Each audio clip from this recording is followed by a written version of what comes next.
Buttercup. Welcome back to my channel. Today's weekly reading wrap-up is for the Celtophile Readathon. It's week 2, y'all, and next Monday will be St. Patrick's Day. However, we are going forward with the whole month celebrating all things Celtic. I do want to shout out a few people.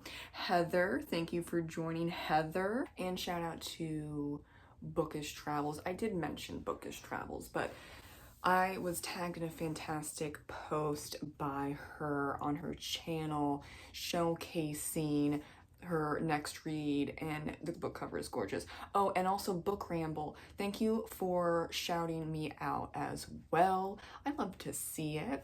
I did recently, namely last week, put out the Rock On Celtic Songs book tag, and I tagged a bunch of people, and the first person to do that tag is Charles. Shout out to Charles, thank you so much.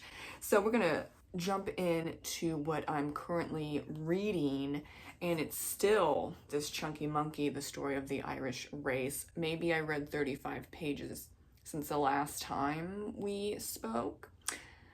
It's been a while. I just am trying to get to the other books because I know this isn't going to be finished, and I want to finish all the other books versus one chunky monkey, and that's really my vibe. I prefer smaller books because I can read 5 versus 1, right? But I am almost done with Pride of Lions by Morgan Llewellyn. Very exciting. I'll probably finish this by the end of this week, so here we go. And the books that I'm going to start after I finish Pride of Lions, the first one is Boys in the Valley. This has nothing to do with the Celtophile Readathon other than I'm reading it in March because it doesn't fit any of my 7 prompts. However, I am part of a messed up book club with a few people run by Patrick, and we're starting this book on the 17th, St. Patrick's Day. I didn't plan it like that. It's just we start on Mondays, or like the first day of a month, right? So I think this is going to be a good mix up, you know? This has nothing to do with Ireland or the Celts. It's about horror, and I've heard great things about it, so I'm just taking a little bit of a break. I mean, that was the same thing for Sociopath. I think it's good to break things up, at least for me, or else I can tend to get bored, and we don't want that. And now the other book that I'll be starting after I finish that Morgan Llewellyn book is The Toyne, and that's mainly because my friend Klaus keeps asking, and I'm sorry. I'm so sorry. I just wanted to get through other books before jumping into this one, because though it is about 250 pages, it is translated from original Irish language and like old Irish, so I can see it being possibly a heavier, really heavy read, as in just like a lot of exposition, a lot of run-on sentences. It's gonna be thick, I have no doubt about it. So yes, it's shorter, but this might take me some time, and that's the same for that other book, the Early Myths and Legends from Ireland, whatever the title was. I haven't gotten to that one either because that's actually a little bit thicker than The Toyne, and yeah, it's just heavy, and I kind of wanted to get through some of the quicker stuff. I mean, this is 450 pages as a mass market paperback, and it's taking me a little bit longer, but I'm savoring it because it's Morgan Llewellyn. This one I just know will probably be a little bit heavy. Now, I finished Timeline, the audiobook by Michael Crichton, however you say his last name. It just doesn't sit well in my brain, and I always have trouble with his last name. It's the guy who wrote Jurassic Park and a bunch of other books. Now, my husband and I watched Timeline with the fantastic Gerard Butler using his real Scottish accent, even though like Merrick is supposed to be Dutch or something in the book, whatever. I don't really think it matters. Sorry, not sorry I said that. I watched that movie ages ago. I think this was probably the 6th time we watched Timeline, and then I go onto Letterboxd and on Goodreads, and people are shitting on the movie, and they say and they say that supposedly the book is a masterpiece and that the audiobook is a masterpiece. And I'm like, girl, bye. Stop it. I know y'all are fans, but do you know what a masterpiece means? Like, we need to use words a little, you know, more sparingly. But like, I just wanted to see if it was a masterpiece. So we got the audiobook and we were listening to it, and it's just, okay, like, it's not good. Sorry. I gave it 2 stars. I just can't. I can't. So with the movie as well, but I don't know. I think the movie is way more fun, so I overlook stuff. But the movie, the audiobook, the book, it can't be a masterpiece for the simple fact that there are huge historical inaccuracies that are just completely overlooked. Let's forget about the time travel. Okay, whatever. That's hard science. Whatever. I don't care. The historical inaccuracies bother the shit out of me and my husband has multiple degrees in history, and so it was hard for him. He was amused, but it was still hard.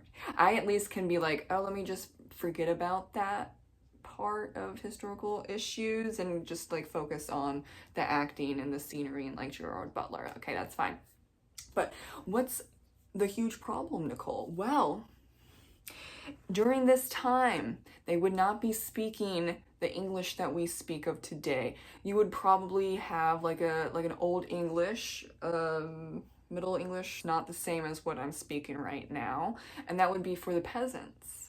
The peasants are speaking English, and then everyone else is really speaking French, including the English nobles and, you know, soldiers and warriors and all that stuff. So really, them speaking English throughout the whole time is not accurate. Sorry. That the French guide who ends up being killed, whatever, that was the smart move. He would be the only person speaking, and he wouldn't necessarily have been killed by the English dude, Michael Sheen, hey, because I don't remember their dumb names. Sorry, not sorry again. It would be French. It would not be English. And they wouldn't be speaking to the peasants either. Peasants. But they still wouldn't understand the English that the peasants are speaking anyway. So it's just, there's too much issues. There's too many issues there for that to ever be classified as a masterpiece of a novel. Sorry. Not sorry. For the 3rd time today in this video. And I don't know how you missed that unless you're like not into history. But then also the agent and the editor, probably multiple editors, the publisher did not catch that. That's a huge glaring problem with that novel. They would not be speaking English to anyone except the peasants, and they would not know what the fuck the peasants were talking about. Because it's not the same English. French, they would know. There has been very little change in the French language from the 1300s to now, so that makes sense. And that whole, like, they probably would not have killed the French guy, even though it was French versus English in this situation, in this battle. So, oopsie, I guess. But yeah, not a masterpiece, far from it. I mean, he writes very cool stuff. Jurassic Park is cool. I didn't read the books, I watched the movies. But yeah, I'm not thinking he's a literary genius churning out masterpiece after masterpiece. Is that a hot take? That's my rant for today, maybe this whole week. Timeline, the movie's better than the book and the audiobook.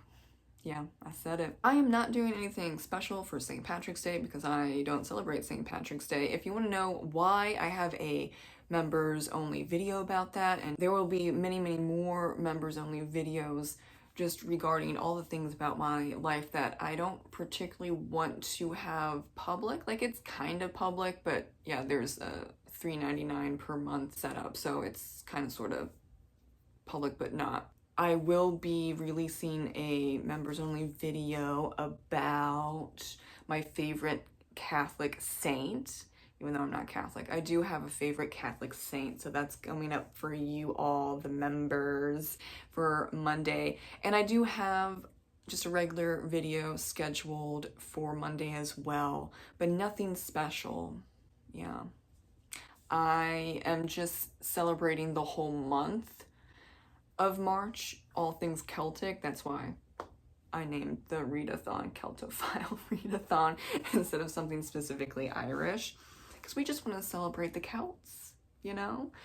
And I am going to also be on Elaine, one of my co-hosts for the readathon, her channel on the 20th. So check that out. We will be chit-chatting for quite some time. Some of her live streams go over 3 hours, not all of them, but you know what? We might have a lot to talk about. It might be over 3 hours. Maybe it's 4. No, I don't know. I would need at least 2 bathroom breaks. Elaine, I don't know about you, but it's good to hydrate, okay? Everyone hydrate. And especially if you all are celebrating St. Patrick's Day as in like partying, then you need to hydrate, okay? We don't need a drunken mess all over the place. Yeah. Philip and Margaret, my other 2 co-hosts, have been releasing some great stuff on their channels as well, so check that out. And I will see you in the next video. Read, write, do whatever you need to do for self-care, and have a great rest of the week. Bye.